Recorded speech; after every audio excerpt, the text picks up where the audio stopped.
begin by just saying that whenever I come to an area that's been devastated by some natural disaster like this, I want to make sure everybody understands I'm speaking on behalf of the entire country.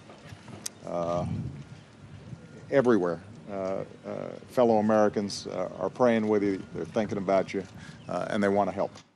Even as the president surveyed the wreckage from last week's devastating tornado in Moore, Oklahoma, the bell had already rung for the next round of severe weather.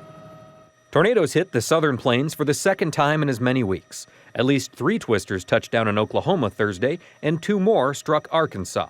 No one was killed, but 9 people were injured as the powerful storm system moved through the area.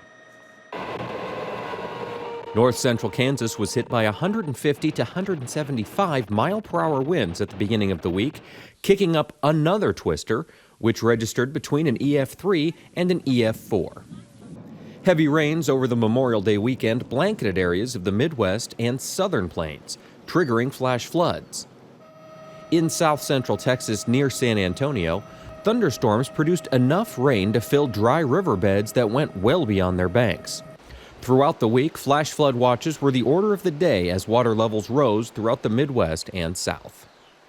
Heavy rainfall in parts of Illinois, Missouri, Minnesota, and Wisconsin have ranged from 6 to 12 inches over the past 30 days. In Iowa, the state climatologist called the spring of 2013 the wettest on record for the Hawkeye State, with an average of 16.4 inches of rainfall.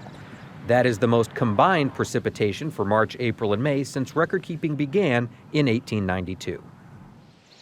Excessive rain postponed planting in several states this spring.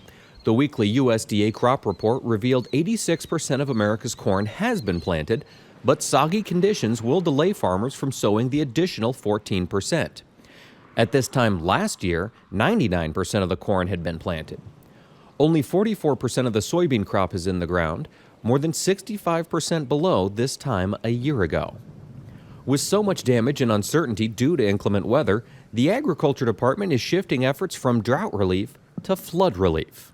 We have had at least one county in Missouri that has requested authorization for the Emergency Conservation Program, which is a program in which we offer cost-sharing assistance to assist farmers to remove debris from their farmland, repair fences, also to repair conservation structures in the areas. One of our main mission is to provide a safety net for these producers. You never know what Mother Nature is going to do. If you take last year, we had a tremendous drought in that area, a big difference from last year as to this year, where we've had significant rainfall that has caused flooding.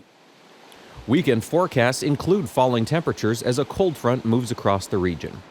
While warmer temperatures are expected at the beginning of next week, much of the grain belt is likely to see more rain in the week ahead.